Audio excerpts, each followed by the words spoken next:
Hi friends, this is Devang here and welcome to another interesting episode of Costology. This is my series where we discuss interesting terms in the subject of costing. Now my term for today is a beautiful term, a beautiful concept called as theory of constraints. But chalo, before we get into theory of constraints, some important announcement for you guys. Well, we have come up with fast track batches on Unacademy. So please do not miss this out. This is like the best opportunity. Fast track batches on Unacademy in association with Yashas Academy. It is going to be 100% English batches, especially for December 21 exams. Yes, recently the July exam results have been out and well, it had been little surprising in the results, but don't worry, we are here for you and we will be giving you all the necessary study that is required for the preparation of the December 21 exam. Fast track batches have already started from 1st of September. Use code YASHAS to get your discounted subscription for the fast track batches. Group 1 fast track batches already started. These are the faculties taking that. And group 2 fast track batches, one subject has already started and DT and my costing is about to start. I'll be giving you the details of my upcoming costing batch also in the fast track batch. There will be just one subscription that you need. One single subscription gives you multiple benefits over here. One single subscription, you'll get the access to live interactive classes, especially for fast track batch. Interactive class will become very much necessary because this will be the fastest way to cover the syllabus. If at all you miss the live batch, you can always go for the recorded sessions. Recorded sessions are also made available immediately at the end of each live class. Yep, there'll be multiple educators you can get for each subject, but don't worry, you will be taken care of costing subject only by me. Doubt solving sessions will be there every week and you'll have mock test series also if required, but that all is bundled up into just one subscription, one single subscription for all subjects of group 2 you can cover. Yeah, these are our proud learners and the successful students for the past exams, and next one could be you in that wall of fame. Yeah. These are the pricings for the group subscription and you can use code YASHAS to get further 10% discount on these subscriptions. You can also go for a combo subscription of group 1 plus group 2. You can search that out on the Unacademy app.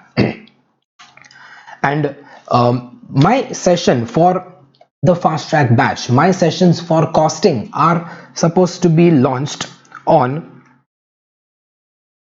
1st October. Mark the date. Costing fast track is starting from 1st October. It is going to be a morning session. Daily 5 hours we will be learning. Daily 5 hours for 25 days. 5 hours, 25 days will cover the entire subject of CA final costing. Yeah, but it starts from 1st October. So make sure you get your subscription before that. And you'll also find the link of my fast track batch in the description below of this video. Okay. Okay. Coming back to our interesting term for today is theory of constraints.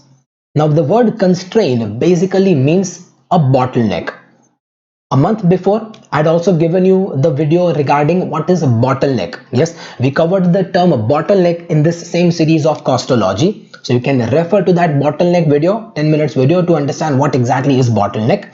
Well, from that concept of bottleneck comes up this wonderful concept of theory of constraints. What is this about? Well, theory of constraints is about cost management when faced with a bottleneck. Now that you know what is bottleneck, so we need to manage the cost when we are faced with bottleneck. Now what exactly does cost management here refer to? When it says cost management, means what? Well, it involves three measures. It involves three measures. One is throughput. One is called throughput. Throughput is basically a type of contribution. Throughput is simply a kind of contribution. But normally contribution is sales minus all items of variable cost. However, here under this topic, my throughput is sales minus only the material cost. Because under this concept of theory of constraints, labor and all other overheads are assumed to be fixed cost. And you know, it is quite logical. You remember that whenever we considered labor as a variable cost, what is the reason that labor is considered variable? Do I actually pay the wages based on units produced by them? No, wages are always paid on, say, hourly basis or monthly wages or daily wages. Then if the wages are not paid based on units, then why is labor considered as variable? Well, labor was considered variable because it is assumed that number of workers can be removed when I don't have production, and more number of workers can be hired when I have more production.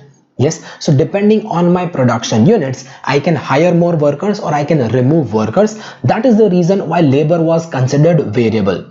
But in reality, it is not so easy to remove workers. It is also not so easy to recruit more workers in my company.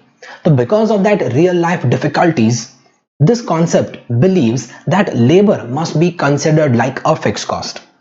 So labor and all other overheads are also considered fixed costs. We consider only material as the variable cost. Basically this kind of shows that I get material and I convert it into finished goods and sell the finished goods. The money that I paid to obtain material and the money that I receive when I sell the finished goods, difference is the money that I earned. Yes, it is like the cost of input and the value of output. The value of output is what I earn. The cost of input is what I pay. The difference is my net profit here. The difference is my earning here. Yes, so I am earning this contribution, which is sales minus only material cost. This contribution is named as throughput here. That is one.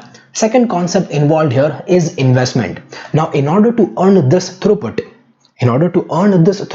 I must have used some machines. I must have invested in purchasing machines or in the factory. All these investment money invested becomes my investment, assets used. And third factor here, operating expenses. Operating expenses are all other expenses like labor and overheads. So you notice that in my contribution calculation, I considered only material. The cost which I left out over here is now taken under operating expense. Yes, so operating expense are the labor and overheads which are all considered as fixed cost. The purpose of this topic, of theory of constraints is what? Purpose is to do cost management when we are faced with bottleneck. Now, cost management here involves what? Well, the term cost management here involves these three measures. The word cost management here involves that throughput I want to increase. The cost management also means that investment amount I want to minimize, and cost management also involves that operating expense I want to decrease. This is the purpose of theory of constraints. Yes, so my purpose in a theory of constraints is that I want to increase the throughput with the minimum amount of investment while also decreasing the operating expenses. Yes, now to do that, you need to learn how to make best possible use of the bottleneck. How to make the best possible use of the bottleneck. However, making best possible use of the bottleneck, you have already learned in our chapter of decision making. Remember decision making, we had concepts like key factor decisions, product mix decisions. Yes, what we did in that key factor questions, product mix questions is actually the steps involved in theory of constraints. It's the same thing. Yeah, the key factor decisions, product mix decisions. Look at the steps. You identify the bottleneck. Bottleneck is the constraint. Calculate throughput per bottleneck minute. Now this is important. You identify bottleneck, you calculate throughput per bottleneck minute. It's like contribution per hour.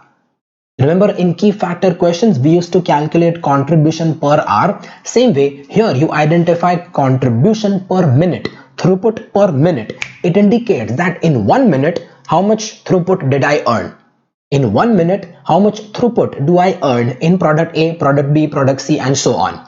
Accordingly, you do ranking of the products, and once the ranking is done, the remaining process remains same as what we did in key factor questions. You have the ranking of the products, you do allotment of the key factor, you do allotment of the bottleneck time as per the ranking, and according to that ranking you get the decision that how many units of which product should I make. So you notice that the steps involved in the theory of constraints are exactly same as the steps in your key factor questions. However, the new thing here is how to identify the bottleneck. Look, steps involved are pretty much the same, only the names are different. Instead of naming contribution per hour, we now name this as throughput per bottleneck minute. So only the names are different, baki steps involved are absolutely the same. But the important part here is how to identify the bottleneck. Well, what exactly is bottleneck? Bottleneck is that resource which restricts the production of my company. I'd given you detailed explanation about what is bottleneck and even how to identify bottleneck. I had shown you that in my costology video. We had another costology video a couple of months back regarding specifically bottleneck. But under this topic, I have a little different method here involved, little different method because this time the questions will have more than one products are given. The costology video regarding bottleneck which I gave you was the basics, where it was a company having only one product. But here, if my company is having more than one products, then how to identify bottleneck? Well, the method is little different. Notice the method, the steps involved here. Step 1, you calculate total hours required to fulfill entire demand. I have multiple products A, B, C, D, E, F, G, whatever. You calculate the total hours of each machine that are required to satisfy the complete demand of all my products. Step 2, you calculate the hours available, that is capacity available of each machine. And then step 3, make a ratio. Calculate the capacity utilization percentage, that is hours required divided by hours available. Simple example, say I have machine 1, machine 2. Machine 1 hours required to fulfill entire demand of all my products is, say for example, 1200. But the hours available in machine 1 is only 1000. So the capacity percentage turns out to be 120%. Yes, so if 120% is the capacity utilization, it shows that any percentage above 100% indicates that there will be shortage. This shows that I need 1200 hours of M1, but available are only 1000 hours of M1, so I need to utilize 120% of the available hours. I cannot utilize 120% of the available hours. This shows that 20% is the shortage of available hours in machine 1. Same way, say machine 2, maybe the machine 2 hours required is, maybe the hours required in machine 2 is say 700, but the hours available of machine 2 is only 500.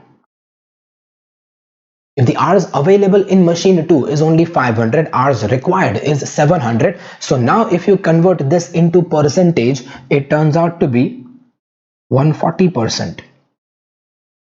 So my utilization of machine 2 will become 140% of the hours available. Now any percentage above 100% indicates a shortage. So you notice that which machine is facing more shortage. You have 20% capacity shortage in machine 1, but in machine 2 you are facing 40% capacity shortage. The machine which has more shortage becomes your bottleneck. Machine 2 is having more shortage in terms of percentage, so machine 2 becomes my bottleneck. Bottleneck is the resource where this percentage is highest. You understand this procedure? This is the process to identify bottleneck when there are more than one products given. Now that you know machine 2 is the bottleneck, so now you believe that machine 2 available hours, this 500 available hours of machine 2 is your key factor. Taking this machine 2 as the bottleneck, now you can follow the steps that we discussed over here. Done? This is precisely your theory of constraints, and trust me, this steps over here are the only new discussion under theory of constraints. Rest all the procedures involved here are exactly same as key factor decisions which we did in the chapter of decision making. Yeah, that's all with my episode of Costology. I hope this short video makes a good sense to you and will be very helpful for you during the exams. Yes, these short videos will cover many concepts. Every month I'll come up with these videos to cover up various places of CA final costing concepts. Yeah, these are purely concept focused videos. That's all. See you in the next video. Bye bye. Thank you very much.